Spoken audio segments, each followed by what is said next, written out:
Level पे चला गया ना, तो मुझे ये देख के खुशी नहीं थी, मुझे दिल करता था मैं करूँ। फिर उसने वो लड़कियों का रेप करना शुरू किया।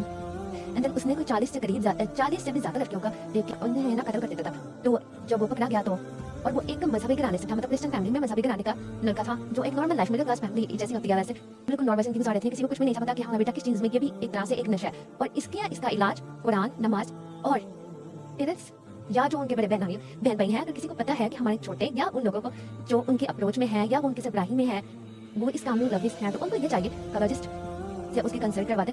अगर आपका बच्चा या आपकी बच्ची आपसे बात करने में नहीं ना मतलब कंफर्टेबल फील नहीं करता, तो आपको चाहिए कि आप बस किसी तरह से साइकोलॉजिस्ट से उसका कंसल्ट करवा दें। आगे वो खुद ही उनके पास इतना फन होता है कि वो बातों बातों में इंसान का सेशन इस तरीके से ले लेते हैं। और साइकोलॉजिस्ट का काम भी ज़्यादा यही होता है कि वो अपनी बातों से ही दूसरे को सेटिस्फाई करता है। एक इंसान साइकोलॉजिस्ट के पास चला जाए ना, इंसान बहुत ज़्यादा सेटिस्फाई हो जाता है, क्योंकि साइकोलॉजी में है ये कि अगले बंदे की साइकी पढ़ना, जब उन्हें पता होता है ना कि अगले बंदे की साइकी और दूसरा अपनी प्रॉब्लम शेयर करते हैं, तो ना इंसान बहुत ज़्यादा सेटिस्फाई हो जाता है। उसको ये लगता है, सबसे पहले तो उसको ये लगता है कि मैं अकेला नहीं हूँ उस चीज़ में, और लोग भी हैं, तो मतलब इसका प्रॉब्लम है, इससे प्रॉब्लम का सोल्यूशन है, ये प्रॉब्लम सॉर्ट आउट हो जाएगी। सबसे पहले तो जो लोग इन चीज़ों के एडिक्ट हुए होते हैं ना, उन्हें यही लगता है कि बस मैं ही हूँ और इसकी क्या ही मेडिसिन होगी, इसका क्या ही मतलब सोल्यूशन होगा। लेकिन इसका सोल्यूशन होता है, सोल्यूशन है इसका।